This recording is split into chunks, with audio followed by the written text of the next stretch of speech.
Let's kick it old school! Old school essentials.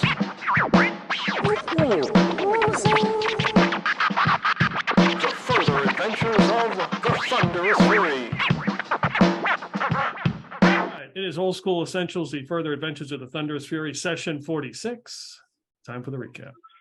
All right, so we started off last adventure still in the middle of combat, as Orion was desperately trying to prevent an invisible guy from running out and providing warning to the rest of the base. And there were a couple of hobgoblins around that we didn't figure out until we literally ran into them. So, let's see. Clintok's on one side of the room trying to kill hobgoblins. Basil W is on the other side of the room trying to kill hobgoblins with his favorite meat shield, Crispin, as Orion runs for the door and tries to nail the invisible guy before he gets out. Unfortunately, Orion fails, so warning is being spread to the rest of the former prison. But fortunately, Clintok and Basil W managed to get rid of their hobgoblins and drop them. So we're out of combat and waiting for the hammer to fall as other people, as you know, the base is alerted. In any case, Orion takes it upon himself to guard the door that the hobgoblins went out, while Basil, Wilberforce, and Clintok run around and start searching cells. Clintok finds a cell with growling behind the door and decides rather smartly to leave it alone, but also finds some strange bird-like creature trying to get out of a chair it has nailed itself, that it has been nailed to. Clintok also decides to leave that alone. Probably a smart move. As we poke around, we do find some other sapient prisoners. Chillock of the Hold Rock Runners, and hobgoblin enemy of the current hobgoblins, is hanging around and gets released. Let's see. As they finish that search, it turns out that Orion was guarding another cell block as they open it up and start checking on it. Orion, in the meantime, has turned back from the bird, so he is back to his normal human and much squishier and less dangerous self. We find more survivors. There's a Falco Longfoot, a halfling who we released, and some strange stuff in the next door who Falco Longfoot identifies as driver milk of all things, and starts diving into, because apparently halflings and drider milk get along so well. They find an altar, but the altar is to Mujajami, son of Bakbar, whatever. The person in the next cell smoking a pipe is called Toll, and he is an old friend. He's been met before, and of course blames the Thunderous Fury for his current incarceration, which is of course a dastardly lie. We don't do anything. We don't leave any chaos behind us. We clean up all of our messes. Yeah. There appears to be a rather expensive dress in the door that neither Clintok nor Basil Wilberforce can open. And so they decide that maybe the Hobbit, who is a little emaciated after his incarceration, can fit through the window on the door, and it works. Unfortunately, the dress is actually occupied by the race that has just decided not to fill it out, and there is some massive scrabble as the halfling races to get out before the race trains him, and he manages. So all that's to the good. While they are off searching the various cells, Orion decides that the enemy of my enemy is, well, at least a useful tool. With a combination of speak with animals and his bardic charm, manages to charm the bird-like thing, who happens to be, now that he can see it fully and completely, a freaking cook horror. But it works, and he has a friend, especially as he immediately starts feeding it all of the available hobgoblin corpses, of which there are several. In the meantime, while he is making friends, or at least, again, more meat shields, the search it goes on, and they finally find a scroll case and the mirror. It indeed detects as magic and appears to be the mirror we are looking for. Yay, we can now get out of here. Except there's this huge, massive clanking, which we don't know what the heck it is. We're thinking, is the portcullis going up? Who knows? Except Tull informs us is they are raising the towers. So apparently all those cranks that we missed in the tower, that we didn't play with in the towers, actually raised the towers up. Who knew?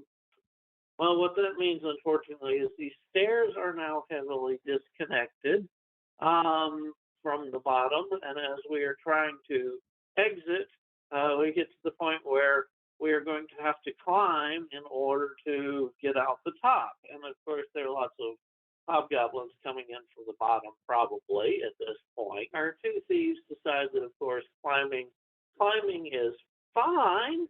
And Basil Wilberforce starts to anchor a rope. And while Clintok notices that yes, there is indeed some voices going up there, being heard up there. So there are enemies up top. And Basil Wilberforce Basil Wilberforce in his low cunning, as it were, decides that's okay. He hasn't heard the enemies, because he truly hasn't, and encourages Falco to climb up to be yet another meat shield, because one wasn't enough, obviously. So there is a desperate struggle as people are trying to climb up and engage the hobgoblins, whereas the hobgoblins are, of course, trying to pick them off, kill them, or throw them down the tower. Basil X manages to climb up, so we have a small contingent of our crew with the two thieves and Basil X punching away at the hobgoblins up top, as we hear the clamoring below. And yes, indeed, hobgoblins are coming in from the bottom also. Fortunately, Orion has left his new favorite little pet at the bottom, and the hobgoblins seem awfully unwilling to engage it. They keep missing for turn after turn after turn, while it's not missing them. So after some back and forth, they get Tull knocked off the tower, and our new favorite hobbit knocked off the tower, dead and knocked off the tower. We finally managed to kill the two hobgoblins and the hobgoblin commander up top, chuck them off the side, and escape the tower after some back and forth trying to get our blind party member out. We trundle back to the ship, contact our sponsor, tell him we will meet at the pirate space in a few days, but that we have the mirror. Unfortunately, Remy, apparently from some signal from Crispin or grumbling from Crispin, has decided that Basil Wilberforce is somewhat of a problem, and she's going to talk to, of course, Karn about it, because he's the trustworthy one aboard this boat. And that is where we left off. Bekbar is the son of Muju Jamai. That was just backwards. Oh, right. And Toll was, I believe, was actually the human who was captured in the raid. I don't think Dustin was there for that. Were you there? No, Dustin wasn't there for that game, but he was captured in a raid with Basil Wilberforce and Bear Grinkle. So you managed to get him out, only for him to fall off a high ledge. But that's how it goes. But he had a smile on his way down, so it must have been a happy fall. That's right. Not about the destination, it's about the journey. Correct. There you go. The other hand was right. We had that other hint. The scroll was about yet another hint of this pirate that we apparently pissed off multiple times. Sometimes not even planning on it. So we're going to have fun with him sooner or later, I'm sure. Yeah. I think there was a note that was left to the commander saying that he had loaned the group an alchemist. It was signed Baruch. So, all right. So you guys have gotten back to the Thunderous Fury as you have stated, and Remy and Karn and Crispin are in some sort of powwow down below. And you guys are going to make your way out of here, leaving the Horseshoe Islands, headed north back to meet with Dumay to get your payment. And hopefully not have to sell our souls again. Well, don't let. I guess that was Zophan's fault. His bad navigating as a sailor. Honestly, it's amazing that anything manages to cross these seas and survive. I mean, That's fair. oh, it's the adventure thing, because we thought, we're the trouble magnets of the world. That's why the world needs adventures, not to fight the monsters, but to be the trouble magnets for the rest of them. I think Zophan, before setting off from the Horseshoe Islands, he would try to perform some ritual for good luck and safe passage. Because Getting blind drunk. yeah, that's a time-honored tradition. Yeah. No, I'd imagine he'd I'll think of something, but he's gonna. I think Zophan's gonna have, before shoving off to port, part of that is gonna be including this ritual. Okay. All right. Give me a D6 roll. Oh God. It's a 3. Okay. So you begin to head north. You're leaving these like low black clouds, and there every once in a while there's a spotty rain shower. Give me a 2d6 roll.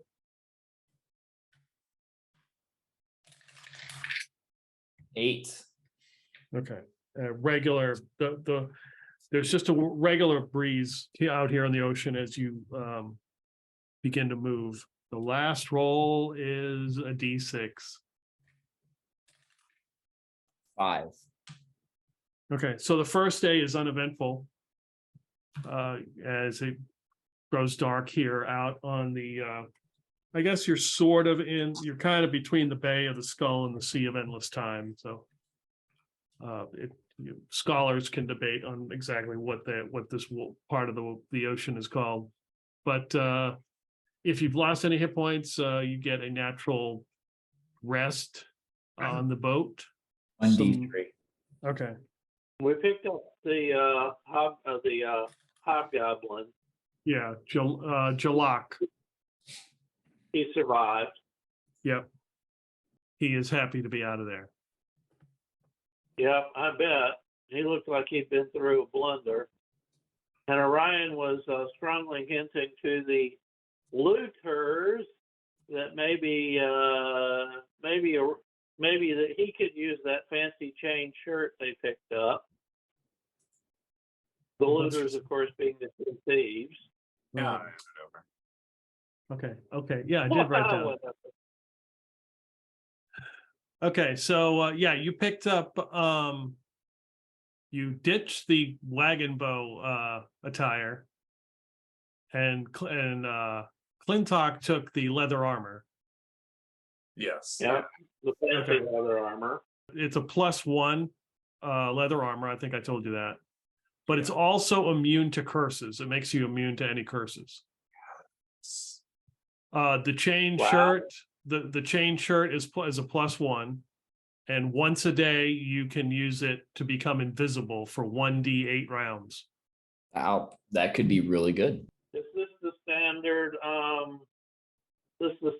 Invisibility that gets broken when you do things, or No. When you're Oh, invisible, wow. you're invisible. Owls? That's nice. The ring is a ring of memory. Basically, you put a spell in there, and for a spellcaster, they can use it to cast another spell. Oh, nice. There was a scroll. It's a scroll protection from elementals. I'll hand that to our friend the bard here. You're like, you can probably use this better than me. Which, the ring or the scroll? The scroll. And the wood chip things that you picked up basically help you with you eat them, and they sort of fortify your skin. So if you're not wearing armor, they give you a +2 to your armor class for a certain amount of time. It's 2d4 turns. Only But if you're not wearing armor. Correct. Well, we don't know anybody. But seriously, does anybody besides my character have use for the chain? Because the fighters have two fighters already have plate. The thieves can't use it. Zofan acrobat, and I don't see them in heavy armor. How about Basil X? Sussex. I'm pretty sure he wears chain. Let me double check. Is he technically a fighter? I've never. He does wear. He is a fighter. He wears chain, so he could use it. Yeah, probably better for you. I have the bird option, which is turning out to be a hell of a nasty option. So probably better if you can pry it out of the acquisitive people. I am pretty sure you can have it. I don't think anyone's gonna fight you over it. Well, good. I've been needing new duds for a while. These duds that Zofia gave, no offense, just aren't cutting it anymore. I need a new look. It'll work on your image. Hey, you got the Emperor's new clothes. They go invisible. Oh, you too. Never mind. So Basil would put the chain on, and that is invisibility once a day for 1d8 rounds. Yep. Right? Yep. And it's +2 to AC. Oh, it's +1. +1. And is there anybody besides me that casts spells in this joint? Daryl's character does. And does it apply to clerical spells or not? Yeah, it's all spells. Wow, that's powerful. Well, it spells like right? So. Right. You can't. Yeah, it's still. I mean, I'm sorry. The bard at 3rd level has 2 spell slots. One more would be a 50% improvement. Although he does still have the glowing goop that casts control water. So, but that's specific to control water, which isn't always useful. Bard's going to strongly argue to pick up the ring, being, the only one who can actually use it in. Makes sense. You can have it. It would just get in the way of me punching people. Yep, and now you can punch people invisibly. They will never see it coming. This is going to be great. All right. So it's the next morning. I will say that at some point we're going to start tracking rations and food, just because when you guys start your trek south and to the Infinite Road, that will become a factor. Also, what I'm going to do is the camping rules, which you don't have to worry about now, but because you didn't know about them, but they're like these alternate camping rules that you use for a night's rest. Basically, that means somebody needs to have a cook pot, a bedroll, and a tent. Okay. And the more you have of that stuff and the conditions, I'll go over it more. You really don't need to worry about it now, but that's more for the trek south. Are we stopping by? We're stopping by Twin Rivers, was it? as far as I know, you're Stopping gonna, maybe. Weren't we stopping by a town? Because obviously we need to see if we can't find a cleric and help out Crispin.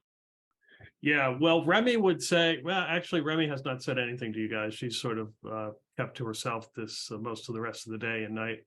It is the next day, so Wes, let's start things off. We'll find out what the weather is with a D12 roll. A 1. Everybody give me a con roll. It is unseasonably cold today. The temperature has dropped.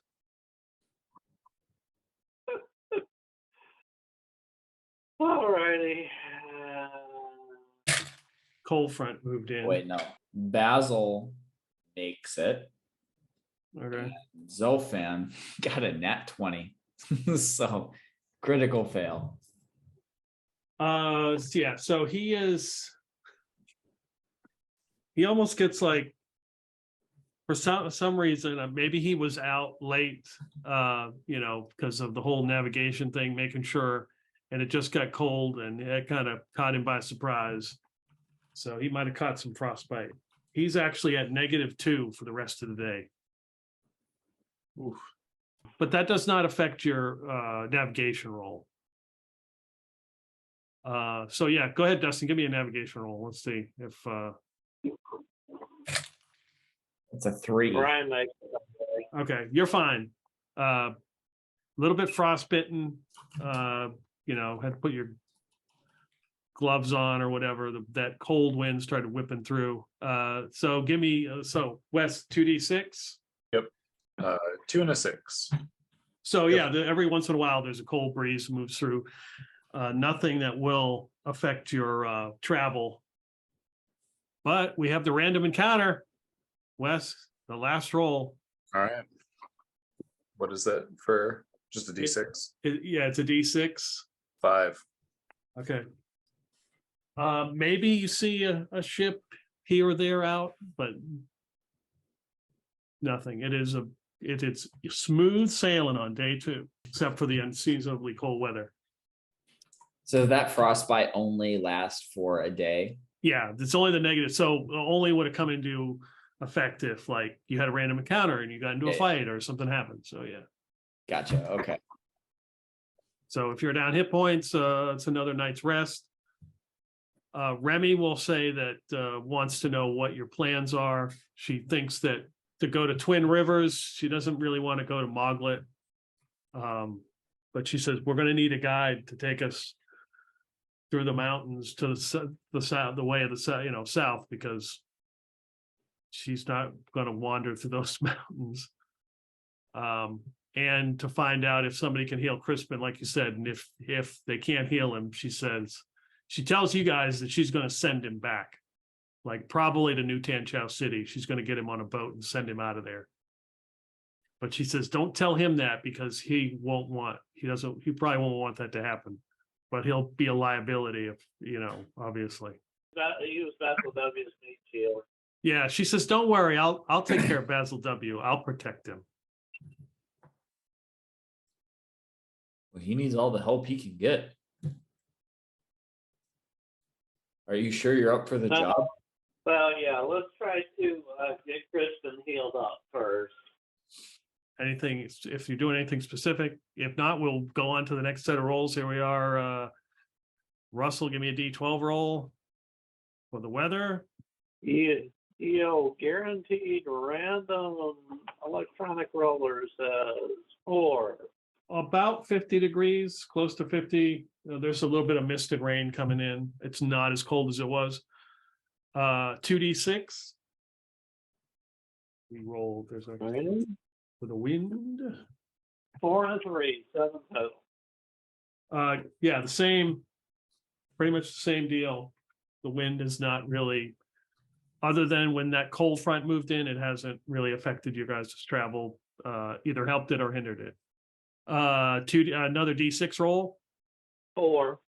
Another day out in the sea. If there's anything in particular you want to do, other than just rest and recuperate. Actually, isn't Clintok, his leg got injured, right? Yes. So he's walking around with a limp.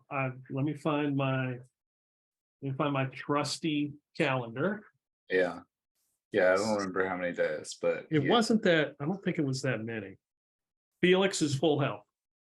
Oh, nice. He has recovered. And this was the last day that Karn was paid up at the rejuvenating bog, if you wanted to know.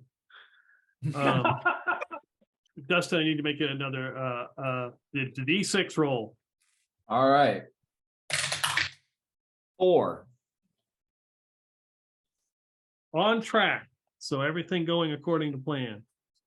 Unless there's something going to do, we will roll on to day 4. Traveling out here on the ocean, getting closer to the back to the islands, and we'll go to west so Dustin doesn't have to, let him eat there. D12. Yep. D12. Okay, 8. Okay. The rain continues. It's a little chillier. Roll a D2D6. 11. Give me a percentage roll. D100. 33. You guys are actually doubling your speed because it's gale force winds. So this light misty rain is like going sideways and pushing the boat. Waves are crashing up on there, but you don't take any water. That was the D100 roll. Give me a D6 roll for the random encounters. 1. Okay. All right. 2D6. Let's see what it is. Let's see what kind of encounter you get in the gale force winds. 2 and 5, 7. Okay.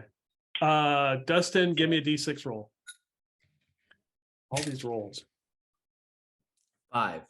I assure you they all mean something. I did make a custom encounter chart for this. So you guys are out on the ocean, headed towards the islands. You can see them every once in a while in the distance, making good time. Somebody roll me a D10. I got you. I don't know. 8. Okay, so yeah, the D12 roll is the weather chart. I have the 2D6 is the actual wind. They have a wind chart in here, so use that. And the D6 is for a random encounter, and then Dustin rolls a D6 to get for navigation. Makes sense. You're on the boat. You're moving fast. Gale forced winds. So I mean, I don't think everybody's up on the deck, but I would say probably Zofan would be out there. Would be up there. He's probably he's probably tied himself to like the wheel or like not the wheel itself, but the thing that holds the wheel. He would have affixed himself so that he would not blow away. Nice. Which he doesn't normally do, but in gale force winds. So you hear a noise, you hear like some splashing, and then you see like steam coming up on the side of the ship, not on the ship, like out of the water, like something hot hitting the water. And then you see like the head of a serpent come up out of the water, and you can see that it's got flames on it. It looks like probably like envision more of like the Oriental serpents but it's got like flames on it. It's like steaming from the ocean, and that's when we will roll initiative. Oh, jeez. 5. 4. You guys are up first. It's up to you where you were on the ship. I mean, it doesn't bother me. Zofan would sound the alarm. Okay. Enemy or creature or all hands on deck. Clintok was definitely below deck. Felix has been above deck the last few days because he's finally healed up, and he's just been wearing his plate mail because he hasn't been able to wear it for a really long time. Okay. Orion will be below deck, so give him a turn to come up. He'll presumably hear the noise and start heading upward. Orion's headed up there. Felix, you're up there. You know, the wind and the rain, it's a light rain, but it's, you know, gale force going sideways at you. You can see this thing on fire. How far away from the side of the ship is this? We'll say he's 20 feet away from the ship. Okay. Rough. Don't quite feel like swimming in plate mail. That seems Probably it's a wise choice. Probably very wise decision. He will actually. He's going to take his grappling hook and try and like hook it onto the serpent. Okay. All right, give me an attack roll. All right. 16 for an attack roll. I don't know. Okay. Yeah, so it's a little bit harder because of the conditions, but you managed to throw it and hit this thing with the grappling hook, and it kind of sticks into the back of its neck. Okay. And then I'm going to try and start going to the furthest part of the ship with the grappling hook. And I'm looking for if there's an above board anchor. Okay. On the ship. Anything like really heavy that I can find. So we're gonna say, all right. So you use the grappling hook. We will say that we will say you weren't throwing into the wind with the grappling hook. Okay. So moving to the other side of the ship, you're fighting the wind. So I'll let you roll strength or dex. Okay. Just roll under that score. Yep. Okay. So yeah, you're fighting against, headed towards like this anchor point that's on the ship. Yeah. You're gonna try to weight it down and send it away. Okay. Zofan. So you rang the bell. Do you want? Is there? I'll let you do something else if you want to do something else. But you're tied to the ship, so. Yeah. I feel like Zofan would be trying to navigate the ship away from this creature. You know, basically just trying to like outrun it. All right. I don't know if that's like really action worthy or what, but like that generally that's what I feel like he would be doing for his role in the combat. Okay, give me So a. you're trying to outrun it, and you're going to pull poor Felix off his feet as you're trying to. Give me a strength or dex roll. All right. It's a pass. Okay, so yeah, you're maneuvering this thing away from it, and Felix is pulling it with the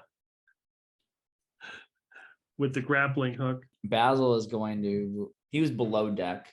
He's gonna come up above deck, hearing the chaos, and you know he's not gonna throw one of his Percival rocks into the water.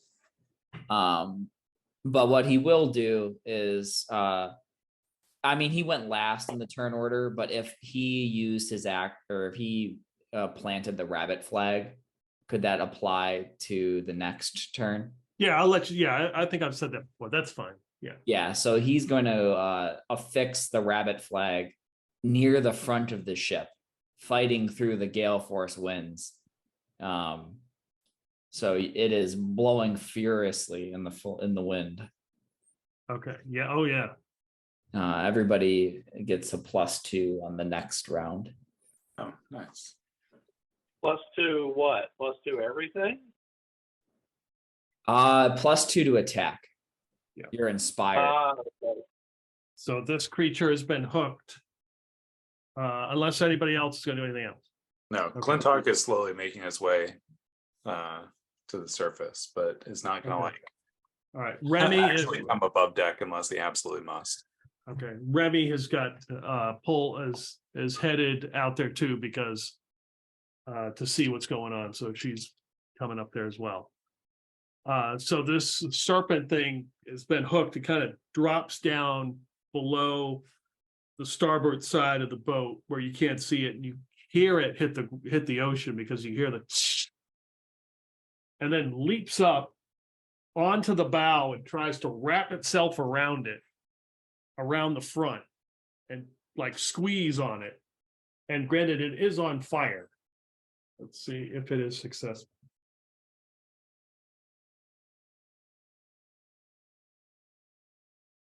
So it tries to do that and kind of slips off the side and puts some scorch marks on the front, on the bow of the boat, and then you hear it hit the water again. And Felix, you can give me a strength or dex roll. And I barely pass. So Okay, so you are not pulled. You still had it's still taunt, but it is fallen back into the water. So it's initiative time. I can give it a roll. I got a 5. That is a 7. whoa, nice. All right. It's on the die. All right, we go. You guys are up first. I'm gonna try and tie the rope around the anchor.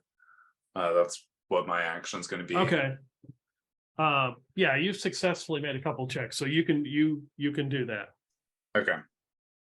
And then how is the anchor attached to the ship? Is it on a set of chain or is it on rope? I'm having trouble imagining like how big the boat is or how nice it is to know like whether this is like a really fancy anchor which has like nice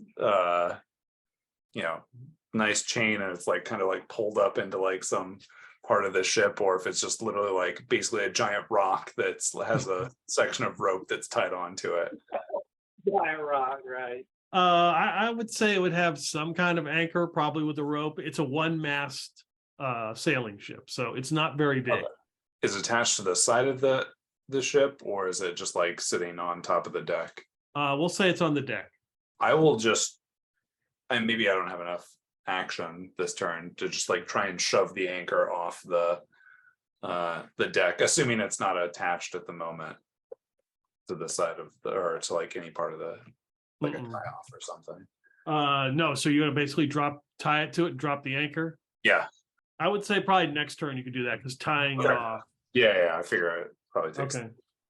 So Orion charges up the stairs and he looks around and what he sees is, well, Felix is tying a rope to an anchor and the rope goes over the side and seems to be taut. So Orion's like, what the hell? What's going on? We seem to have a serpent issue. Where is it? You can see the steam coming up from the port side of the ship, like out of the water, even in this gale force wind rain. So, but I can't see the serpent. No. Nope. And Felix hasn't told me his plans. Okay, so what I will do is sort of delayed action. I will use the goop to cast control water. And basically, I'm going to wait until the serpent tries something, and whatever it is, I'm going to thwart it. So if it tries to go for the ship, I'm going to push it away. Or if it tries to, jump, I'm going to push it to the side. But in any case, once it makes its move, I'm going to try to push it away from us or aside from us to keep it from actually doing anything. Sounds good. Zophan's going to continue to navigate the ship. Also, just looking to get away from this thing. Still trying to run. Okay. Give me another dex strength roll. That's a 1 on the die. Masterful work. You're just like moving this thing, away from the ship. And Basil is he doesn't believe in weapons that aren't his fists, which doesn't really help him in this particular scenario. But you know what? I think he would find he would look for something on the deck and just start throwing things. And he would pick the nearest thing that he find that he could throw. And it could be just like a crate, if we have like a crate of apples like around. I'll let you. Yeah, Oh, that's. God. I'm fine with that. Go ahead. Yeah. Gonna throw away our supplies. Oh boy. Yeah, Basil's, that's I mean, that's he's already intense. he has successfully taken out an enemy with apples before. So Yeah. so that's a 20, not natural. Oh, that's definitely a hit. Yeah. And assuming that an apple is a D4. Well, it's an entire crate, or unless Yeah. you're throwing one apple. Yeah, we could throw the whole crate. So, Okay. yeah, the crate of apples, that is 3 damage. Or 3 damage. All right. So you grab that crate. The wind is like at your back, and you throw it, and the wind takes it and flings it, and it hits this thing, and the crate kind of burns up. The apples just pummel it, and you can see the hook is the grappling hook that's stuck to it. Clintok. Clintok is just like peeking out, Mm. and it's like,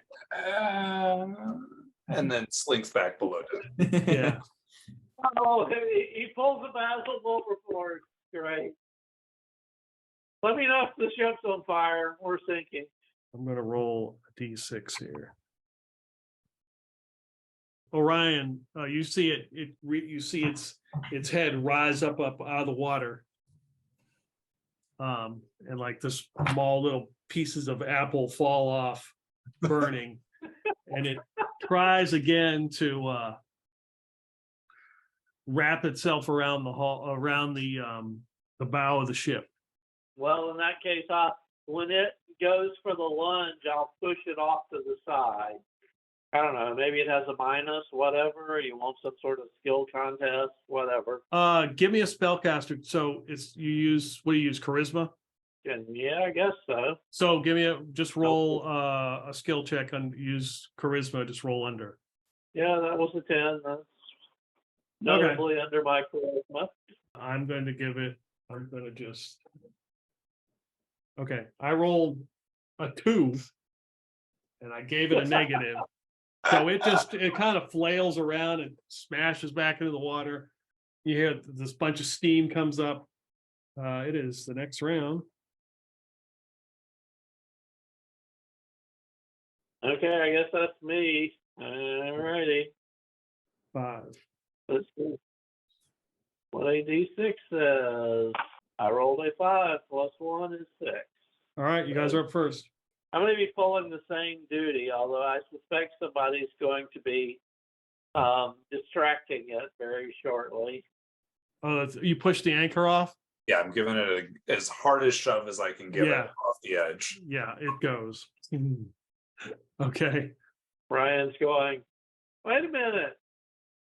He's throwing our food. You're throwing our pieces of our ship. What's going on? You saw the thing. I imagine like we're also like we're yelling at each other because it's so windy. Like and like so everything is more animated. So we're like you're like, what are you doing? And then Baz will be like, apples. I hit it. Did you see? Basil, you see this thing drop into the water, like it's kind of like right at the surface, but then it just drops into the water out of sight. Basil's gonna still look around for a second crate of apples.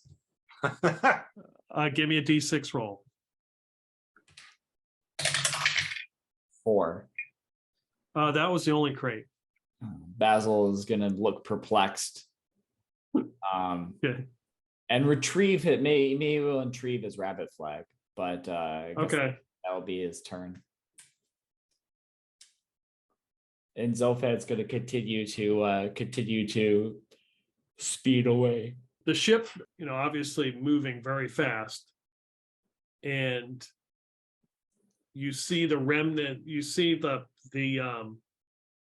steam in the water, and then eventually you don't see anything, and you're just hauling ass. And then probably like an hour passes. And maybe you saw some steam in the distance somewhere, maybe not. I mean, it's so the wind and the rain, and you start to approach the Nogzeg Islands. And after a little bit of searching, as you find Ox's camp as he's moved again, and bring the ship in. Moving away from those giant slugs. And Yeah, then 'cause when apparently they're really persistent bastards. and then when you bring the anchor up, it's awfully light because there is no anchor. Yeah. Yeah. So I don't know what we're gonna do here. I guess there's still the rope. You have a little bit of the rope left. A little bit of the rope, like enough that we could still use it maybe as an anchor. Let's see. Clint, I'm sorry, it's a ship. They would have tons of rope yeah. unless something went wrong. You've got 8 feet of the rope. Clintok begrudgingly noticing the situation says, "Fine, if you must," and then like removes from his pack his like rope and grappling hook. This is something, I guess. Wait a minute, you had 2 of them? No, Although Felix also had a Felix- grappling. Yeah, hook. the grappling hook is gone as well. Yeah. Grappling hook. Okay. Well, I mean, it worked. I mean, good job on that. But It was great thinking, pipes up Zelfan. Just being practical. Well, we will need a new anchor. We can't go very far or dock into many ports without one.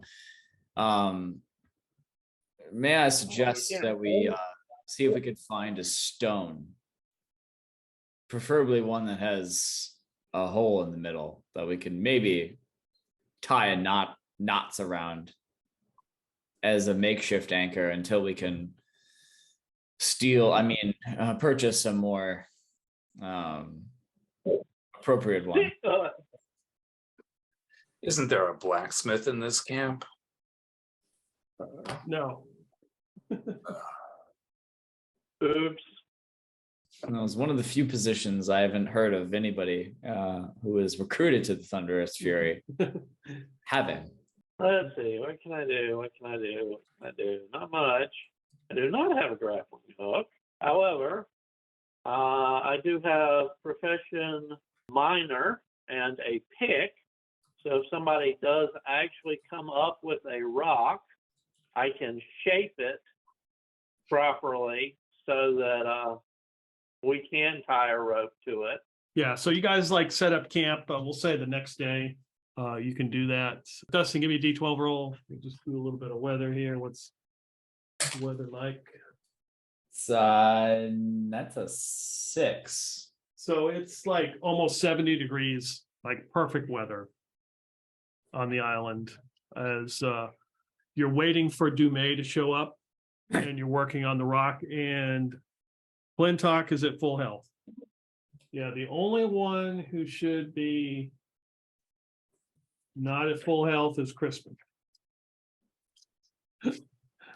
So this is the you would know, well, somebody on the ship would know. This is the first day of King's Choice, which is basically the second month of the year.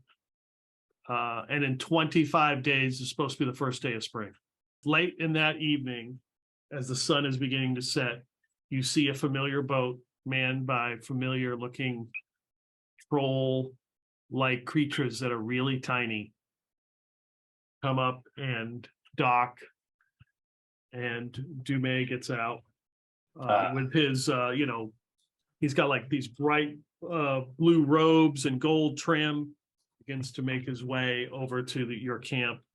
Clintok, if he notices before he makes it to the camp, he will stroll up to them and try and intercept before he gets to the camp. Yeah, Dumay stops and yes. How are you?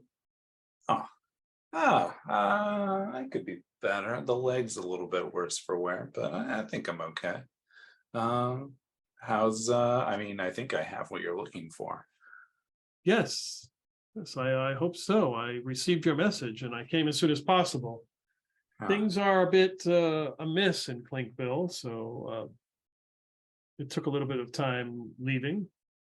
oh yeah. Just a teeny bit. What may I ask held you up in Clinkville?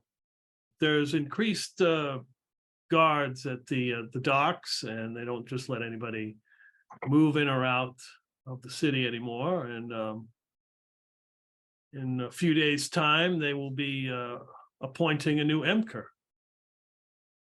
Oh, well, hopefully this one has a better sense of humor than the last. Humor. Oh yeah, right. Glad you could finally make it, and we'll discuss business shortly. Oh, yes. And he nods and heads over to the camp where there's a small fire and a cook pot, and Ox is just kind of sitting there. They go over and exchange pleasantries. And he says, thank you for achieving this for me. I am most grateful that you were successful. Nothing really. Well, I mean, I wouldn't go so far as to say that. We did incur some losses, and we would like to send their families, just a token of appreciation for their family member giving to the cause. I don't know if we're collecting donations currently. If you'd like to contribute, greatly appreciated. Once again, no obligation. How many were lost in this endeavor? Oh, there were, I believe, at least 2 of us. Questionably a third. You're unsure if the third one has perished? Yeah, it's a little. Well, let's say, yeah, he may be permanently blinded after the incident. We're unsure of what his future life conditions might be like, and given being blind is not really something you can work around. He may just be a beggar if he doesn't have somebody to look after him. Orion just leans back and listens to the master perform once again. Well, is he going to still be part of the Thunderous Fury? Do you have any? If you have no use for him, then I can put him on my ship. Oh yeah, that'll work. Is what's her face within earshot of this? Let me roll to Remy? see if Remy is even Yeah. around. No, neither of them are in earshot. No. Yeah, that would be perfect. I think we could come to an agreement. I don't see why not. Excellent. I should be able to help him with his affliction, or at least put him in a position where he is able to utilize his talents. Oh, fantastic. I'm sure you'll be eager to hear the news. As long as he is amenable to these terms. Oh, he'll be amenable. He's a very agreeable person. Orion has to turn around at this point. Like, Well, I will certainly chip in an additional 1,000 gold for those who are lost, if you wish to compensate their families for what has happened. So our total will be 11,000 gold pieces. Oh, well. Their families will greatly appreciate such a kind and generous donation. So he reaches in, pulls out a pouch, and then reaches in his robes and puts in some more coins, and then hands them to you. It's like he hands them to you in in like a velour bag that's like got gold trim on it. Very fancy. This individual, where is he now? I do not wish to delay. I have business to attend to. Well, if you give me a few minutes, I will be back with him. Yeah, I presume he's either back on the ship or he's sleeping in quarters. Yes. Yeah, so a few moments to gather his things. Yeah. Ox offers him some ale, some wine out of the wine barrel that's there. And he sips it. Where's wine? He sips it for a little bit. I will wander off with Clintok, and once we're, well out of hearing range, I will go softly say, "What the hell are you planning, boy? We can't afford to piss off Remy." We're not going to piss off Remy. We're going to make sure that Crispin finds a new home. And presumably even gets cured. I think that's what she wanted, yeah. All right, I'll go along if you want, but I mean, I didn't know he was going to offer. I just thought I would get more money from him. So that's where we're at. and you did. That's why I shut up when you start talking. Don't worry, your cut will be generous. And go find Remy, because I think she's the person to talk to. Okay, so Remy is collecting like some firewood. And you see her like collecting sticks or whatever. And Crispin is like nearby, just kind of like standing there looking around. Does she have him like tethered on like a leash or something? Yeah, that's it. She's got him tethered by a rope. Like she's tied it off to a tree. Come on, we need your pet. As I go by it, I will make an attempt to like bring it taut for just a second to just see what he does when the rope goes taut. Yeah, he kind of looks in that direction. Yes? Oh, don't mind me. Just Clintok. Oh, okay. Didn't hear you come out. I didn't hear you walk up. And then Remy turns around and Clintok. Oh, is that Dumay? Did he's arrived? Yeah, Dumay has arrived. He has an interesting proposition. You mind if we talk over here? I don't. Okay. I mind that I don't want Crispin to hear. Oh, okay. Fair enough. So I don't know how important to you is that Crispin finds a new profession, but Dumay has offered to see if he can take the Crispin to get treated and take him into his crew. If such a thing is amenable to you, then that is up for offer. I know it's not ideal. Interesting. I just don't know about. It's really hoping to cure his blindness in Twin Rivers, but if this Dumay can do it, it might speed up our trip that way. Wouldn't have to spend nearly as long in Twin Rivers. You're right. Let me talk to Crispin, and I'll talk to this Dumay. All right. Oh, and this is part of Dumay's donation to the unfortunate events that happened on the island, and pull out a small handful of the gold out of the bag and then hand it over to Remy. Okay, how much? We got 11,000 from that, so I don't know, like 3K. She's like, wow, oh, wow, okay. I really appreciate that. So she pockets it. She walks. She tethered Crispin with her. Dumay stands up as it's obvious who the blind person is. It's like, oh, my newest recruit, and Crispin's like, huh? Who's this? And they walk like halfway towards the ship, and you can see the three of them in it having a discussion.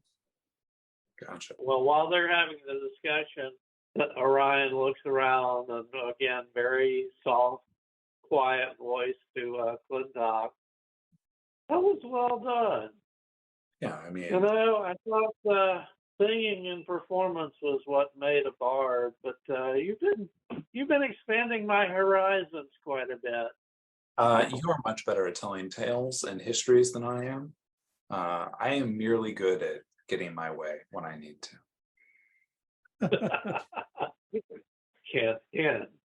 This encounter takes about like 45 minutes to an hour. And you see Remy leave the two of them and go to the ship. And she comes back with like a backpack of stuff and hands it to Crispin. And there's an exchange, and then Crispin is led off to Dumay's ship. And the little troll-like guys grab his leash and grab like parts of his clothes and lead him up onto the ship, and he's kind of like waving, and then they turn him in the direction of you guys as he's waving. And the ship Turning in the right direction. and the ship departs. Something like that has to have background music. Orion will start up something about, companions lost along the way, destinies divided, and all of that fun stuff. Yeah, Remy comes back and then reaches in and grabs some gold pieces and throws them at Basil Wilberforce and says, I think we're even now. Oh shit. She just kind of walks off and goes and grabs her the firewood that she was collecting. She goes back to doing that. Now, I really don't get that. I mean, she should be trying to extort him to get them even, but whatever. I told her he put in more money. Ha! I told her he put in more money in order to pay off the priest, and didn't tell her where her original money went. Well, also, Oh, if you remember, Basil loaned him the plate, whatever he was wearing. Yeah. The armor. Basil, yeah. Yeah, so she was paying him back. Oh, wow. Being Okay. a duplicitous scumbag really pays off in the end, doesn't it? For now. Yeah, so the IOU was 120 gold. I think it went up, but she threw him some money. So, all right. So you've gotten 8,000 gold pieces. I will keep 2,000 back for the actual families whenever we're able to track them down. Okay. But I'll split the rest among us, whatever that works out to. So 6,000. Yeah, so 6,000 gold pieces divided by whoever was on that mission. So that was what? Clintok, Orion, Basil Bessex, and Basil Wilberforce. So it's 1,500 for the four of you guys. Okay. Cool. From poor to doing well. Your experience points right there. Oh yeah. You would know through the evening that as you guys are out hanging out, that Remy at one point is talking to Jalak, and she does hand over some money to him. Okay. Jalak is who? The hobgoblin that you saved. Ah. Okay. Is he planning on kicking around with us, or is he gonna run away as fast as he can? Do you ask him that? Yeah, I want to know what his plans are. He's like, apparently I'm your guide. Oh, you know the area? Uh, yes. I mean, I know, familiar with the different dialects, and I've traveled a little bit in those mountains. What's the top thing that we need to be concerned about when entering those mountains? Staying alive. Good answer. From what? Weather, From the elements, element, from other hobgoblins. monsters? It's the way that you guys handled yourself. I think you'll be fine. It's just all and depends on who you trust. Internally, Ryan's like, oh, boy. So are you guys going to head to Twin Rivers? Well, how long are you going to stay in the camp? That'd be the question. Does anybody need healing up, or are we all pretty good? Basil and Zofan are both full. Yeah, Clintok and Felix are back to good. Finally. And how long is it to Twin Rivers? You say we have, what, 25 days? No, right? well, it's 25 days till spring. Okay.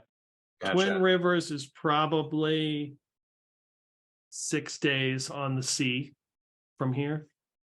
Well, I mean, we've got a guy. We can ask him, when is the earliest reasonable time to go through the pass that we need, go through the area that we need to, and,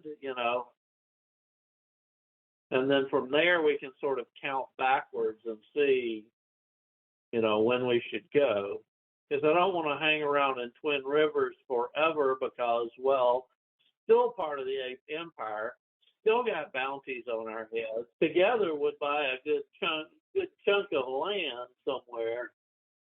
Sometimes the thaw comes early, before the spring. We would have to go to Twin Rivers and find out if anybody has been south to the mountains, so they could tell us.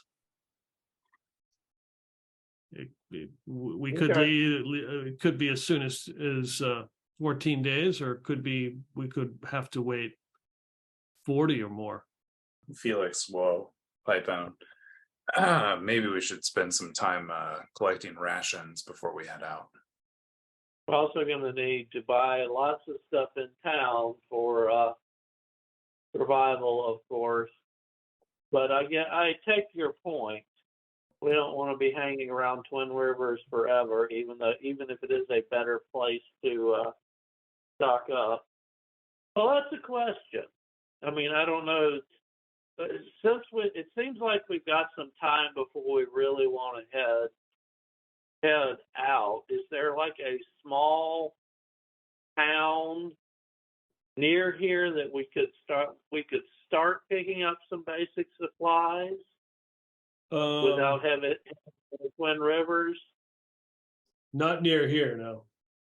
Okay.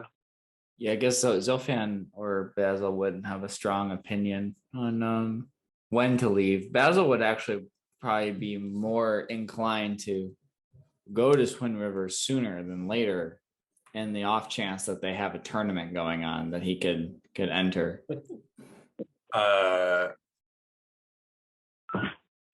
Clintok will ask, Of course. has anyone been to Twin Rivers recently? Gillock will tell you that he has been there. Last time he was there was the fall. It's a while ago, yeah. Yes. Okay. Well, let's turn the question around then. If we show up in Twin Rivers and it turns out it's too early to leave, is there a place we can can we head out anyway and get part way there and,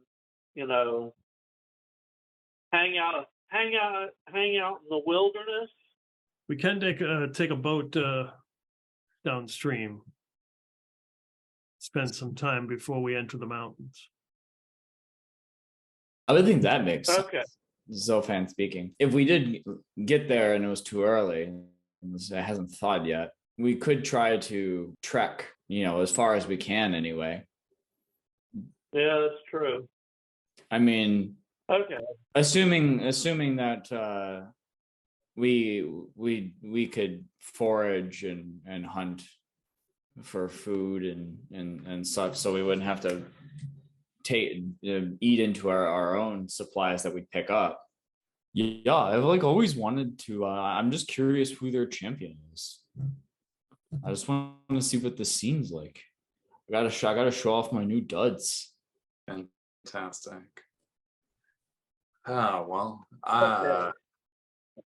So the point is, it sounds like we go to Twin Rivers, but then we pick up stuff and head out as soon as reasonably possible afterwards. Does that make sense to everybody? Yeah, I think so. Give it a couple of days so that we don't get there way early. But yeah, make a shopping list, whatever we need for the boat anchor. And what are we gonna do with the boat as we head out? I mean, we've got to leave it behind, right? We sell it, or what are we gonna do with the boat? No, we should. Felix pipes up. Oh, we should probably dry dock it. When we come back, we probably want a boat now. True. Dry dock it. Okay. That's a point. Well, we're going to need we'll need funds for that too. So, I mean, we're going to need funds for people to hold the boat. Well, funds for people to hold the boat, presumably, though, and then funds to restock some of the stuff for the boat, and funds for overland trek. So, gonna be expensive. Oh well. Jalak will say that it is about 2 to 3 days to Roga's tomb. Once we get there, we will have to go overland. Roga's tomb. Yes, he is the patron of. So do we have to go over? It is. We will have to. We'll have to make passage there. I see. Okay.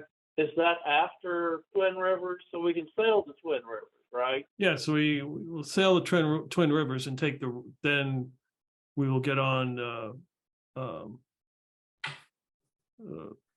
Take the river past it and to Roga's tomb, to the gates, and that's where we will have to travel overland. Gotcha. Jalak will tell you All that right, is supposed to be like the hobgoblin god. And depending on which clan controls the gate will depend on how the negotiations will go.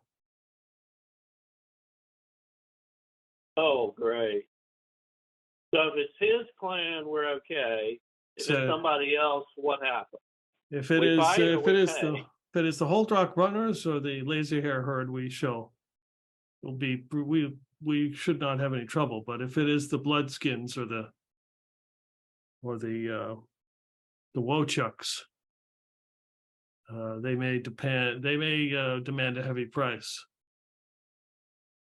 All right. Can we find out in Twin Rivers what it's going to be? Someone should know. Someone should know who controls the gates. All right. Well, we will raise the necessary funds in Twin Rivers, should we need them. Maybe an impromptu tournament, Basil? I'm ready. I've really been out of practice. All right. So you guys are going to spend a couple days here and then make your way to Twin Rivers? Yeah. Okay. I don't want to hand wave travel because that's part of the game, but we'll try to speed through it at least. We'll say the 3rd of King's Choice, you guys leave. You've been there a couple days. to relax, recuperate, get everything, get your new anchor made.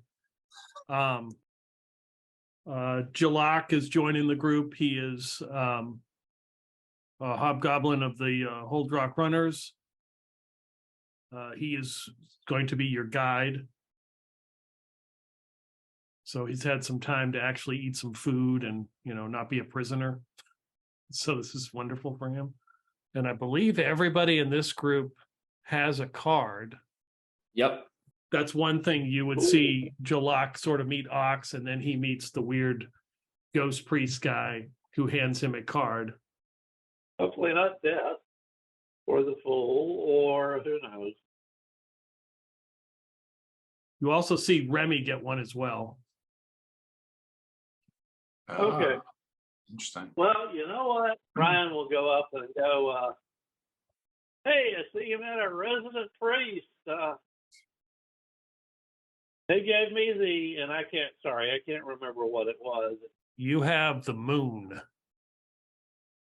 Of the moon. What is Zophans? You have the emperor. I guess my question would be, do you get your card out and look at it and think, oh, I need to ask them what they have? At any time, do you look at it? Sure, why not? I mean, sure, I'll pull it out and take a peek at it. So when you look at it, you see obviously a moon in the corner. And then underneath it is sort of this long winding road that goes off into the horizon. There's some kind of lizard-like creature in the distance that kind of vanishes over the horizon. You can sort of see like maybe its tail or its wing. Okay. And then if you look for a second, and it looks like the image is you almost see like a female face looking at you, but then when you turn back, it's not there anymore.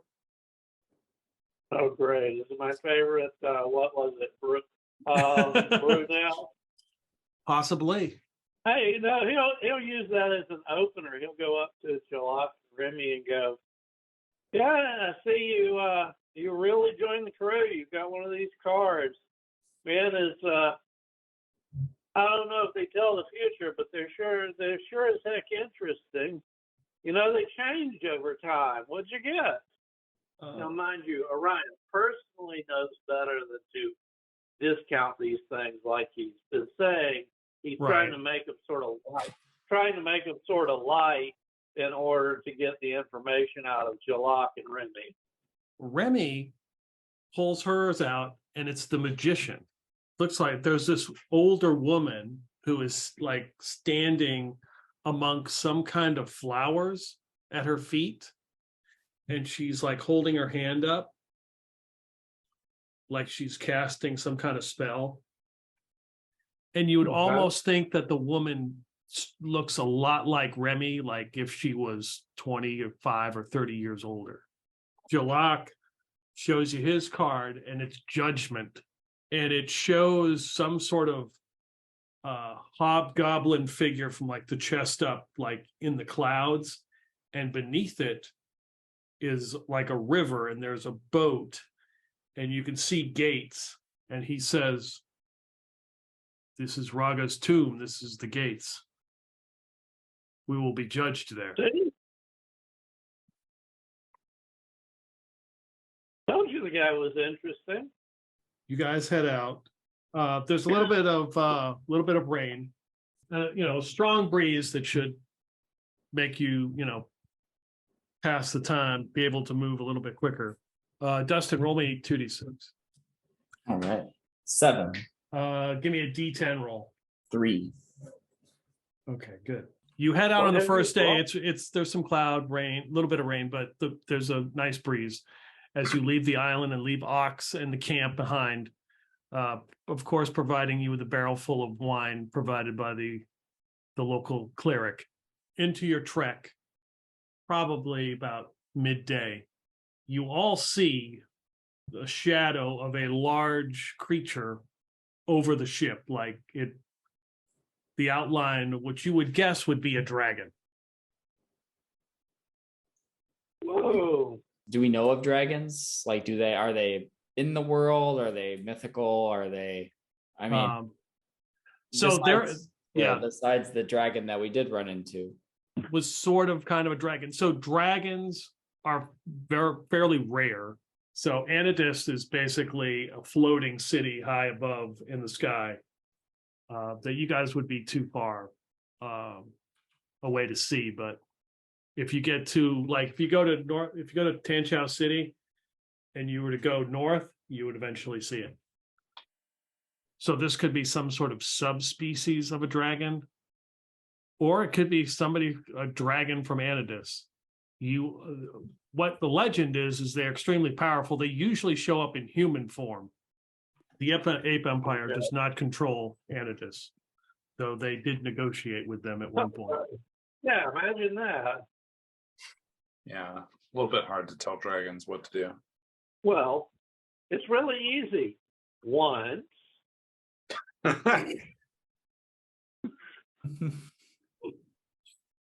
But you can see the outline, on the water flying. It's making like circles around the boat. It's circling the boat. Yes. I'm gonna look up and see what kind of dragon we're dealing with. It has like a green metallic shimmer in the light. Clintok will spend some time trying to see if he can see any islands in view in case he needs to jump ship. That'd be a very, very long swim. Okay. Well, considering dragons are near legendary, and Bart has a 2 in 6 chance of knowing lore pertaining to monsters, magic items, or heroes of folk tale and myth. I just want to know, what the heck do you do when you run across a dragon is all I really want to know. So do I get the roll? Yeah, you get a roll, yeah. 1. So I know something. So you would know that a white dragon that they nicknamed the Old Lady, cursed a place in this world, and basically the ice like never melts. It takes like so long for the ice to melt. In fact, the Ape Empire harvests it and they sell it and they put it in drinks and everything, to keep things cold. Eternal ice. Oh, good. It's profit. But the colors don't really indicate their how they behave, as legend would say, like, whatever color. It would be in your best interest, probably, you've learned, to parlay with them or negotiate with them. Fighting with them is not something wise. Yeah, really. There's stories. Basically, the old lady. There used to be a gnomish city called Korenberg, and the old lady destroyed it before she was vanquished. What the hell? Orion will search his memory, come up with a nice, dragon laying waste to kingdom song. Note that he is not looking for a dragon slaying song. He's looking for a song where the dragon wins, or takes revenge on something, and starts playing. Because I just see, the Grand Knight slew the dragon would be a challenge, but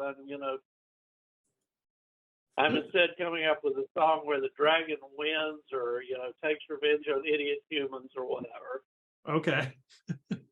All right, so you're playing that. What's everybody else doing?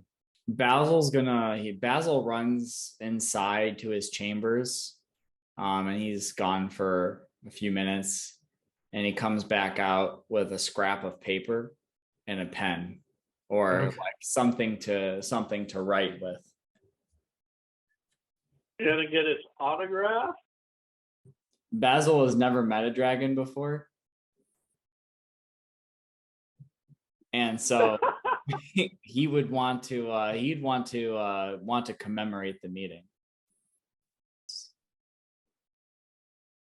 Funny as hell. Okay. Felix will just like make his way to like the bow of the ship with his like sword and shield at the ready. Orion yells up, "You're on your own. They take on armies by themselves." And Clintok just leans against the railing, staring up at it. Huh. Well, maybe I die today. So it makes the circle. You can see the shadow, and it begins to get closer and closer, and it begins to swoop down. And as it gets closer to the ship and swoops down, you see in an instant it changes. It looks like a human, and they kind of fall out of the sky, probably like 20 feet, and land on the bow of the ship, and the ship kind of moves. And they're wearing some kind of green late mail armor that reflects a bunch of light, carrying a sword. Who sings my praises? What a great song. It is my honor to have met you, great one. I am Orion the Bard. May I know what we should call you? Well, I am Prince Electramax. Well, welcome to our humble domain here. I'm sorry it will not meet the standards of a prince. But we can sing your praises, as you say. So what brings you out here, adventurers? You don't come out here just to sing songs to my kind. In the short term, we go to Twin Rivers. In the longer term, we are told that we are seeking our death, for our brave companion has decided that she needs a strange plant only found in the battlefield of the gods, in order to find the strange plant that cures all ailments. Oh, the great God Wars. I was banished before all that. Who would dare to banish a dragon? A fool banished me. Is that fool still alive? Oh, they are long gone. But I have returned. It's taken me some time. How did you return? Hi, I'm Basil. I don't believe we've met before, but I've got a burning question. Do you cook your food before you eat it, or do you eat it raw? Some sort of savage. It must be prepared. Fortunately, I've had to suffer in these long years. But yes, prepared by servants, qualified cooks, on fine dinnerware. That's savages. Oh, I'm sorry. I've never met a dragon before. You seem out of proportion. Are you afflicted by something? Yes, by great strength. As he like raises his right arm. It's a testament to my training regimen. But you don't seem like you would be one who arm wrestles. What are you saying? I'm saying I would be. I'm saying you don't look like someone who engages in the honor bound, time honored tradition of arm wrestling. Your arms are way too small, at least in this form. It seems such a crude activity, but yet it has certain appeal. Do you wish to engage in this activity? Yes. If I win, can I get a title? Do dragons give titles? Is that how they work?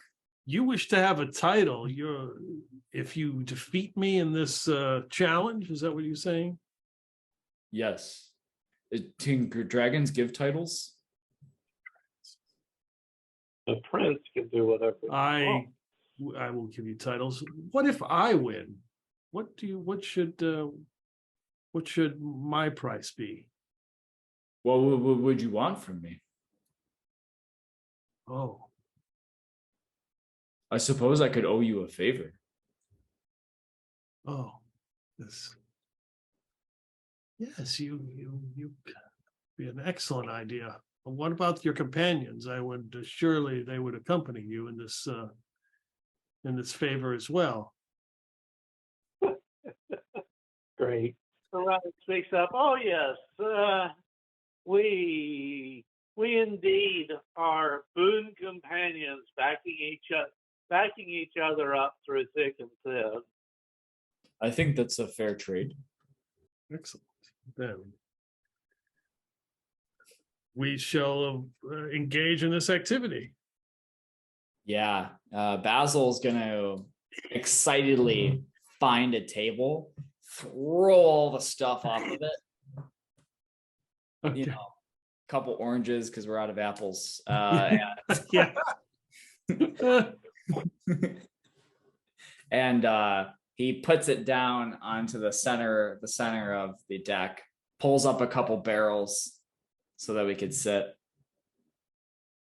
And While Basil is setting up, I'm going to go down into the various chambers and basically yell out, "Hey, if you want to see Basil arm wrestle a dragon, now's the time. Come on up. By the way, you got a favor from us on this." So he carefully removes his shiny green reflective plate mail and sets it next to his barrel that he's sitting on. And he rolls up his sleeve. He has sort of it looks like olive skin, but almost has like a green tinge to it. And he sort of flexes his arm. And who is my challenger this day? is I Basil Bessex. Shall we begin? First roll is an 11. I rolled a 4. All right. Second round is a 6. Another 4. Damn. This dragon is flexing on you. Well, I can't get locked out with a goose egg. A 9. Okay. 11. Well, he didn't totally lose. He at least put up a fight. Yeah, so he looks like you managed to hold him off, but he eventually pins your arm. You're much stronger than I give you credit for. Well, thank you. I was sure I could win. I just need to hit the training harder. Well, I know what I'll be doing between now and whenever that favor is called. Oh yes, yes, the favor. I will call in this favor in due time. I thank you. And then he kind of looks over at Clintok and says, "Unless you're preoccupied with something else." And then he says, "I will find you at the appropriate time when I need this favor. I thank you in advance. May you have safe travels." And he puts his armor back on and walks to the bow and just kind of swan dives. And then you see the dragon appear and take off and leave into the clouds. Nice. Ryan goes, "Well, that was one of my life's ambitions fulfilled. Everybody should see a dragon in their life. And apparently arm wrestle one. Hey, you got to take the chances when you can get them, and it just proved that my training has been neglected. There's no way I'm going to win. Even if I can't beat Electramax, then how am I gonna win the tournament in New Twin Rivers? And what better story to start than the story where you've lost the first time to a dragon, but won the second time? Exactly. Yes. Everyone likes an underdog. I've been looking for a new manager. Oh, Or I a mean, publicist. I might be able to help from the managing aspect, but I'll think about the fee.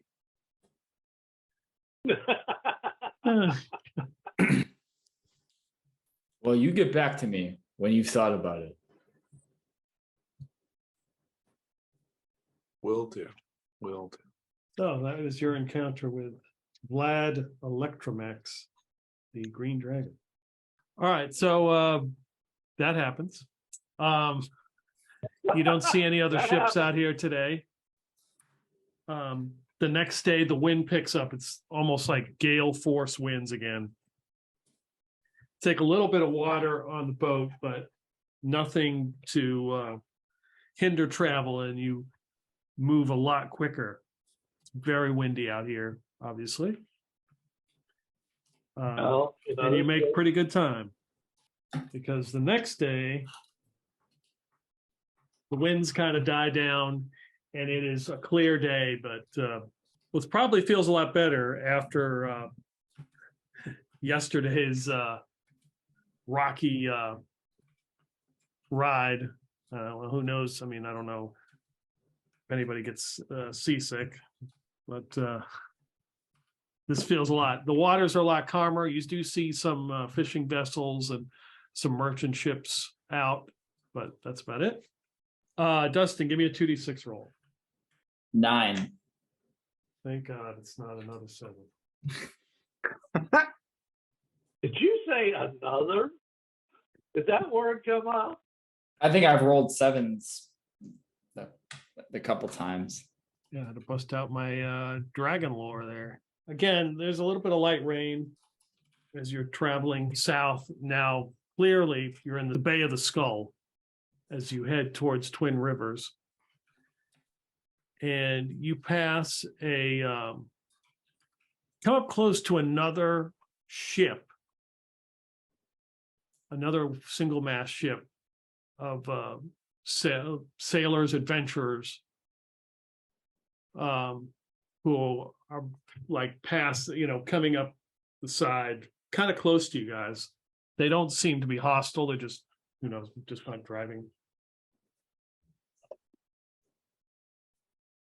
They're a little bit close. Do they look like they're coming at us? No, they're just kind of looks like they're sailing a little bit closer. Every other ship has been off in the distance. These guys are like a little bit closer. You would guess they're not sailors. They're probably some kind of adventuring group or adventurers. Yeah, Zofed would try to get a good look at them as he's trying to navigate, trying to anticipate their movements and kind of steer clear. You can see one of them on the deck has got like a spyglass, and he's like looking at whoever is on the deck of your ship, like looking at everybody. And then the ship sort of like makes its way away from your ship. Okay. Right. So the next day, it's a pleasant day out. You can, in the distance, you can see the shore, but you still know that it's, you've got like another 50 or 60 miles to go. Okay. And there are more ships, and there's some dock. Everybody give me a save versus spells. Ooh. And with your roll, that's the roll. You got to roll over, right? It's over. So you get a -4 to your roll. Okay. What? Both Clintok and Felix fail. Basil passes. Ryan fails. And Zolfan, of course, he fails. Okay, So so like a punching bag for most things. Felix, Clintok, So Fan Okay. gets another concussion. That's all. Zofan, and Orion pass. Nope. Ryan Okay. failed. At -4, I'd have to roll like a 20. So Something ridiculous. you are all on the ship. It is a pleasant day. The wind is normal. I mean, there's nothing odd or strange about this day. All of a sudden, Felix, Clintok, Zofan, you hear an explosion.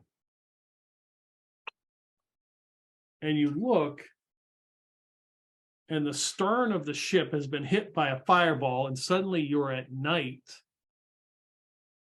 and you are leaving Clinkville. And you are sort of looking, and you're frozen in place in the exact moment that happened. So you're looking, and you can see the guy on the dock as he has cast his fireball, and you see the explosion on the ship, and you're all frozen in a position, kind of looking. So we're basically seeing that moment. Yeah, you are now locked in that moment. You're frozen. You're not, I mean, you're kind of aware that you are there, but you can't move. And then coming out of the fireball, like literally walking through it, is an ape with long robes. He is gray looking. He looks, and he is walking through almost like he's walking, like he's sort of walking on the ship, but he's almost like he's walking on the air. And he walks and he comes over to each one of you, and he kind of looks you over and looks around you and examines you. He doesn't touch you. He looks, and then he walks over to the next person, kind of looks at everybody. And then he turns, and you realize, like, as he's looking at each one of you, he turns and looks at somebody, and you see the image of a man who's sweating a lot, and he's in a gold lame suit. And all he's moving his mouth, but you can't hear what he's saying. Like, and he's just like, and he's nodding, like in agreement. And he goes to each one of you and does this. And then all of a sudden you're back on the ship, like you snap out of it, and you're just like on the boat traveling along. Ryan goes, I think I just had a vision. Anybody else see anything strange? Clintok says, I believe that's called a nightmare. So you did. I saw an ape. It looked like the guy who threw the fireball at us back in Clinksville. And it looked like he was talking to the, damn it, what's that guy's name? The Mott. The Mott. And looking at us. Yeah, I feel like probably we're gonna have to try and lay low. Yeah. I think we just got, well, okay. I think it's pretty obvious we just got divinated. Could have killed that bastard on the way out. I saw it too. Do they Zolfan probably wouldn't know this, but he would ask, so if we got visited, does that mean they know where our location is? Given what we saw, it's more like they know our descriptions. But they must have had to cast it over a wide net, or they must have had to know where we were to No, divination. That's the whole point of divination. You can find out things that you normally wouldn't be able to find out. Then again, I'm just talking. Bard is currently talking out of his ass. Would the Bard know anything about divination spells enough to see, Give me a D6 roll. So the Bard's just going to keep talking out his ass, basically, even though he doesn't know. He's like, I really don't think they would know where we are, but they definitely are going to have a better idea of what we look like, especially if the Mott is running his jaw. I guess we should be extra careful in Twin Rivers then. Yeah, we should see about changing our appearance somewhat, and send out the people who are less well known. Well, I'll ask around. That's a damn good question. I'll have to ask around and see who didn't get the vision, and sort of assume that maybe they're the ones who might not be so obvious. So you said Basil succeeded? Yep, I rolled a 19. Nice. Yeah, we'll have to see about the others when they're back in game.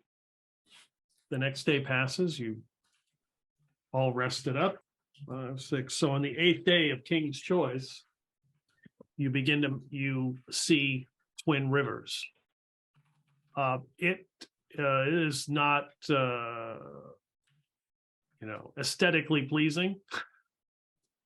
It is basically a fortress right where these two rivers meet that go out into the Bay of the Skull, with these large these huge walls. They're probably like 40-50 feet tall, and there are docks all along the coast that go into the rivers, but there's no docking like right at Twin Rivers. There's a small waterway that goes right into basically the fortress, where they open these huge doors, but only small boats can go in there.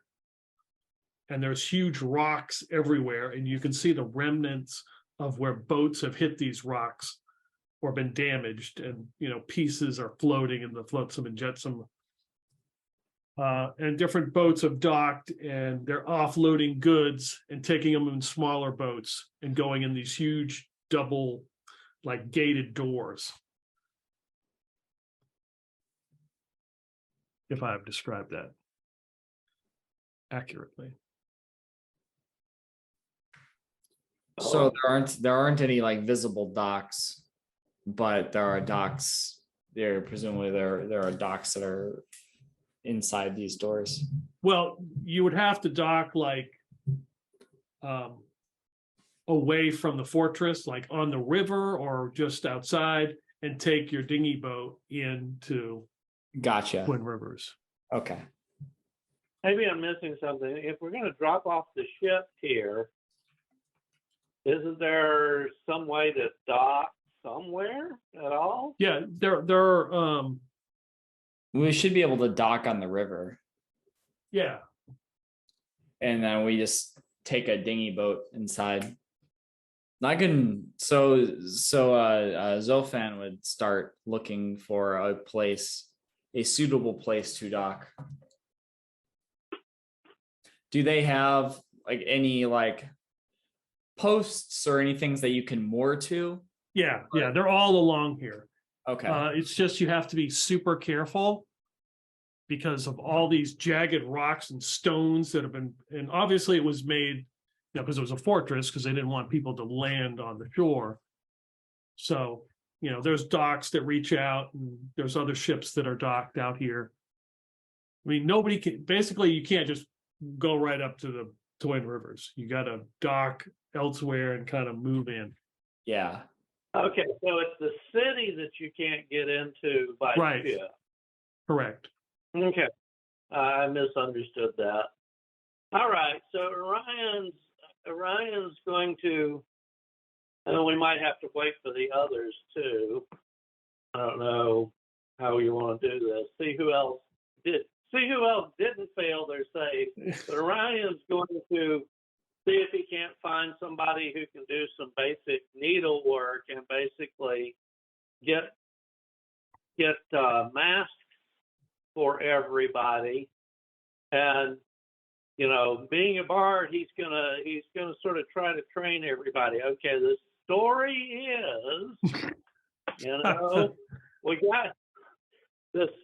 is, we got this bad cough, and we don't want to accidentally give it to anybody else. So, we're all going to be wearing masks, and I'm going to go around and, not exactly my forte, but unless somebody else wants to take over, he's going to go around and try to, get people to wear stuff different stuff that they normally wouldn't, and maybe I'll get Basil X to shave his head. There we go.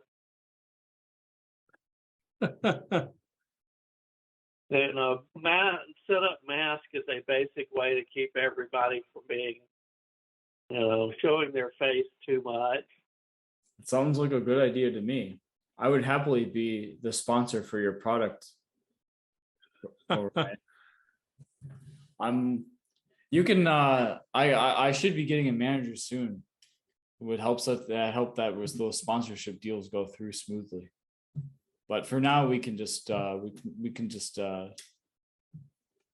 could be the spokesperson for your product, your mask. Not the point. Think of it as it's a team. It's a way of showing off our team, the mask. As long as they have different colors. Mask wrestlers.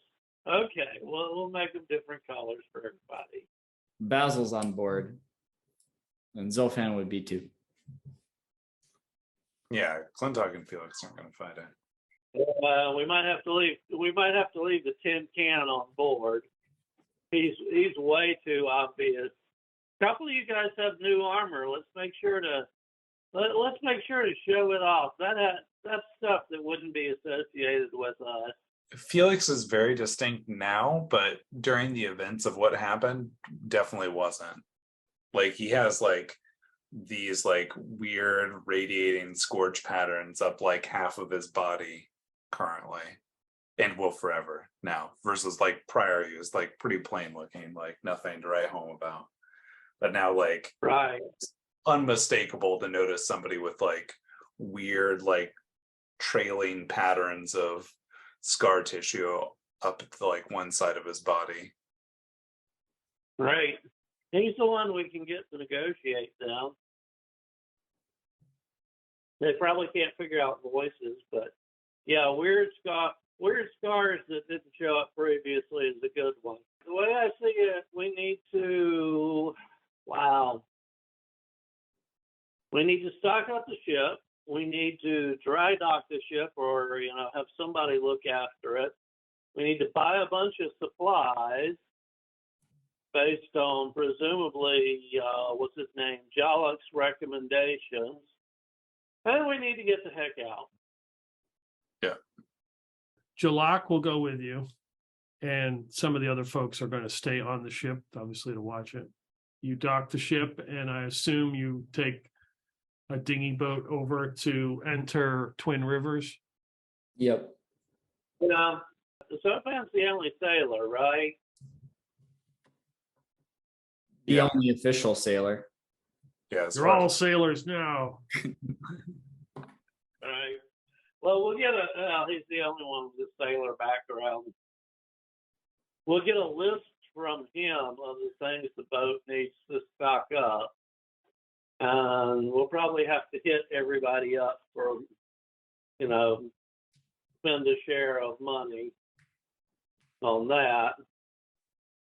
But he's the one who would know out of all of us. And he might also know what needs to be done to hold the ship for us. I don't know if Zofan wants to come with us and negotiate. He doesn't have any he doesn't have any particular armor that's different. So he would be going in looking the same as he did in the vision. Nope, we got a cough, remember? We Oh all got yeah, a that's cough. right. That's right. We all got a cough. Zofan is Zofan would come along.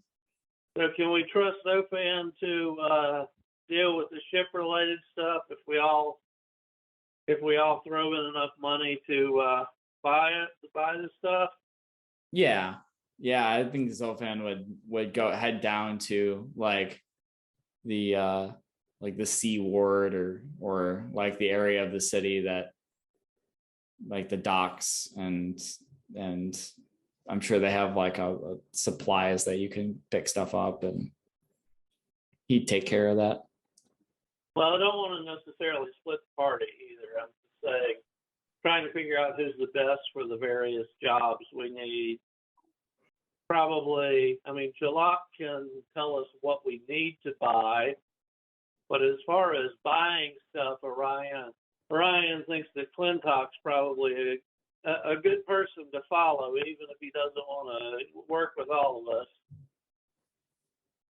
So Jalak, just from what Jalak says, we're going to need a fair amount of supplies. And so are we talking about buying pack animals too, horses, donkeys, whatever? Well, you do have Karn's horse, and he has a hunting dog. Yeah, Maybe, but a pack animal probably would be helpful. Like one, or are we going to need more than one for lots of people? We got a fair number of people tagging along. Probably want two, maybe, just so if one pack animal dies or gets sick or something happens, that we have another one. But some, yeah. Or gets turned into lunch. Horse meat's not bad.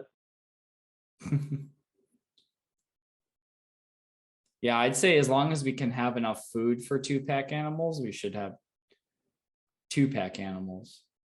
Or even 3. Yeah. And we'll take, we'll take Jalop's recommendation on what to buy, because apparently he's going to talk about, what was it? Cook pots and bedrolls and tents and food and who knows what else. I mean, the other thing we need to know while we're in town is who's guarding the damn tomb. Jalak would say it would probably take at least 20 days to get from the tomb through the mountains to the other side. Got it. And then how many days to get from here to the tomb? It's like 2.5 days by boat. Okay. Basically, you can take your ship down the river to the gates of the tomb. That's right. Okay. And then, disembark there and stick the ship somewhere. And then, depending on who's controlling the tomb, you might be able to have them watch it. Oh, so we can take the ship as far as the tomb. Yeah. Okay, interesting. Didn't realize that. I think we'd want like at least 25 days worth of supplies at like a minimum. Oh, if it's a one way, if 20 days one way, we're going to need at least double plus a plus a little cushion. Just saying. I mean, I did hear that right. It's 20 days one way. Yeah, Jalak will say it probably about 20 days to get to these mountains. It's considering the weather. And then from the mountains, how far is it going to be? He does not know. I mean, he knows the path through the mountains to the God War lands, but he doesn't know. After that, he doesn't really know where to go. Is the tomb going to be our last chance to buy anything, assuming it's controlled by friendlies? I mean, you may be able to barter with them for things, depending on who's in charge. Because if the wrong people in charge, they're just going to extort us. Never mind, or make us spend several times normal amount of money. Jalak is not hopeful about the early spring, since as you're standing here, you're seeing a little bit of snow falling on the ground, and it's a bit chilly. Mm-hmm. And our cover story with Remy is still, we're afraid, since we were in town that time, we're afraid they'll blame us. So that's why we're doing this stupid mask over the face thing. Okay, we don't want to hold this up because of a misunderstanding, case of mistaken identity, et cetera, et cetera. So you all are wearing masks? Yeah, and Basil's coming too, by the way. Okay. Because he's going to be scoping out what the tournament seems like, if there's any sort of scene. Oh, I'm sure you can get somebody in the local tavern to arm wrestle. So you take the dinghy boat across the river and kind of get in line with the rest of the small boats that are going inside Twin Rivers. Past all the huge rocks on either side, you can see that like remnants of boats or whatever smashed against the side. Maybe you catch like the hilt of a sword or like a broken spear laying there or something rusted. And you'll pass these huge iron gates that are now open. And on the left and the right is kind of like a swamp, almost like a swamp, like rice or something they're growing like right next to you. And then it goes up into a small, like green field, almost a small little pen area where you see some like pigs running around. And then there's a guy, like negotiating, looks like they're negotiating a price or something for him. And on the other side, there's some oxen like sitting there, and you pull your boats up into like a little landing area where you walk on, and there's, some different shops and stores. And there is a contingent of armed guards there, probably about a dozen. Like as people come up, and you can see them, they're holding pamphlets or they're holding something in their hand, and they're all conversing. And they're wearing just leather armor, but they have like a sash or something over it, and it's a circle. It looks like the image of a woman, but it's clearly an ape. But she's she's got like a tiara, like a small crown on her head, the outline. So you can tell it's kind of and there's some stuff written in ape, and it's kind of like a deep purple. And you see smoke on the water. And as they're coming up, you can see them. They're kind of like questioning everybody coming up as everybody's kind of in a line as you're pulling your boats up. You would know, Clintok, because you have this. You see somebody in the back, like there's a soldier in the back with a monocle watching everybody. And as you're getting close up the line, they're like, "Have you seen these individuals? They're responsible for what happened in Clinkville." As you like, there's a couple people in front of you, and they're like jamming this piece of paper, and they're kind of looking at somebody, and they kind of just like, "Go on, pass, go on, next." How close are we at this point? Is it time to vacate the premises? There's 3 people in front of you. Okay. So a couple other questions. Is it just in Clinkville that holding magic items is requires registration? Uh, Or is it across the Ape Empire? it's across the Ape Empire, but it depends. But it's all depends on who's in charge of what, how strict they are with it. There's all kinds of rules. It just depends on how they enforce it. I mean, we're close enough that there is no doubt that they have seen us. So if we turn around now, it'll be like the guy running away from the police blockade.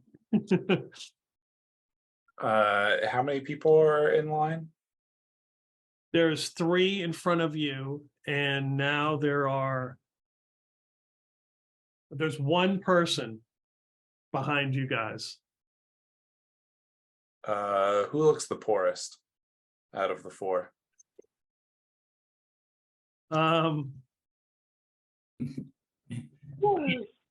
guy who is like they're talking to right now, he looks like he's got no shoes, cut off pants, and like a haggard. He looks like he's wearing a potato sack for a shirt.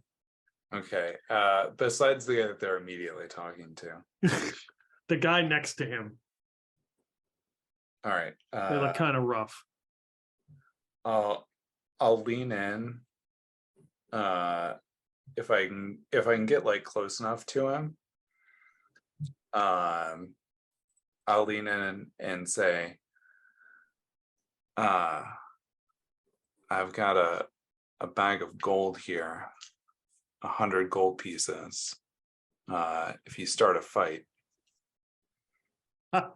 Give me a 2d6 roll. All right. Okay, I'm going to cover for him while he's doing that. I'll say, hey Remy, sort of get between her and Clintok so she can't see it as well. And does your father have any interest in Twin Rivers? Is there any way that you could talk your way through these guys? I got a 9. Okay. And you have 100 gold pieces. That also makes your roll a little bit. He kind of looks at you and he's like, well, what do you want done? Fight the guards. Just punch one of them. Be cut down, cut to pieces. All right, well then punch your friend. Oh, not a problem. He turns around and slugs the guy right in the face. He falls back past you guys. And the guy's like, hey, what are you doing? And the guy's like, you son of a bitch. And he jumps on him and starts wailing on him. And the guard comes running over and like grabs him. Okay, Hey. so how many of the guards are distracted now by the fight that's broken out? Okay. Let's see. Oh, and I did subtract that gold from my inventory. I did select. Okay. Appreciate it. I would say at least half of them. 2 guys have come over. They're trying, and he's like grabbed on him, and it's this area is a little bit wet and kind of muddy, and there's snow on the ground. He's rolling it. Hey man, what the hell? And he's just going to town. He's punching them. Just throw up my hands and just be like, I'm just trying to get through here. I don't want to start anything with anybody, and just keep walking by.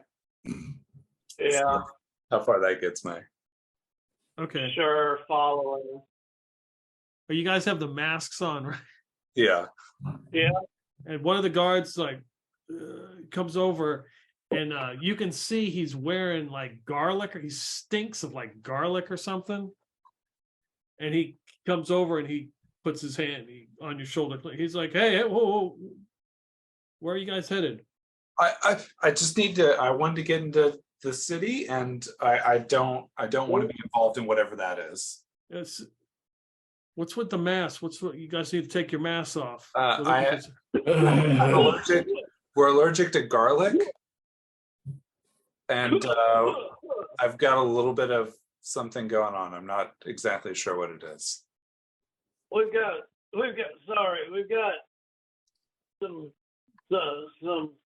bad coughing going on, and we're afraid it's contagious. We gotta go talk to the temple. Oh, why did you say that at the beginning? Okay. Well, he claims he'll never catch it, but stupid. Okay. We will, yeah. Just wait right here. Just. And he turns and says, he waves, send a priest over now. Send a priest.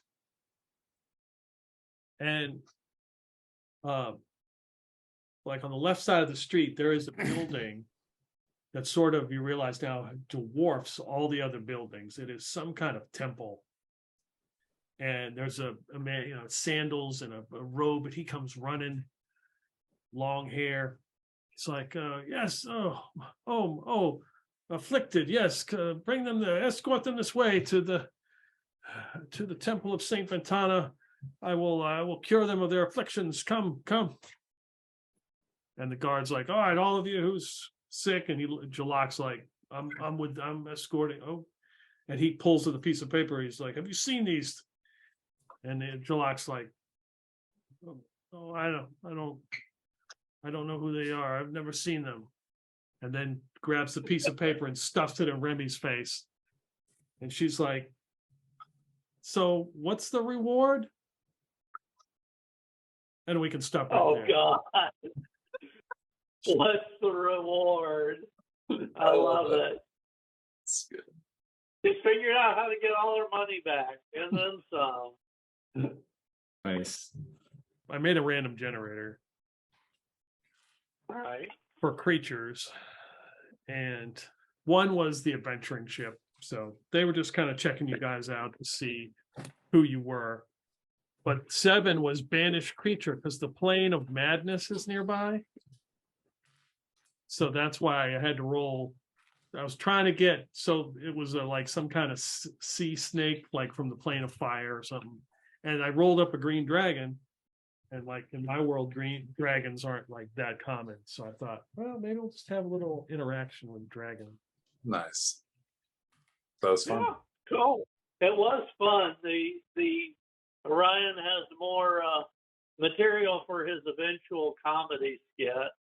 Green Dragon arm wrestling with the fool. He's not going to say that, of course, to Basil, but like, oh man. If I put this in a story, nobody's going to believe it. So the only way I can put it in the story is to make it a comedy. So they know, so they know it's got to be wrong. So when Clintok was negotiating for more money, and then he said something about like, oh, we got somebody who's blind. I was like, I wonder what he'd do if this guy wants him, like part of the crew. What the hell? What do you think of that? So yeah, that was interesting. I did not plan for that.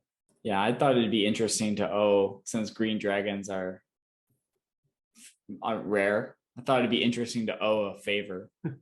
Yeah. Just as like just as like an open hook into something. Yeah, for sure. Open hook into a whole hell of a lot. Yeah, that's true. Yeah, I mean, yeah, like there's a whole like Sky Kingdom and stuff that we're not privy to or whatnot. So could be a fun thing. All right, guys, I appreciate it. Yeah. Thanks, Yep. Ron. Yeah, All right. been fun. All righty, take care. See ya. Yeah. Bye.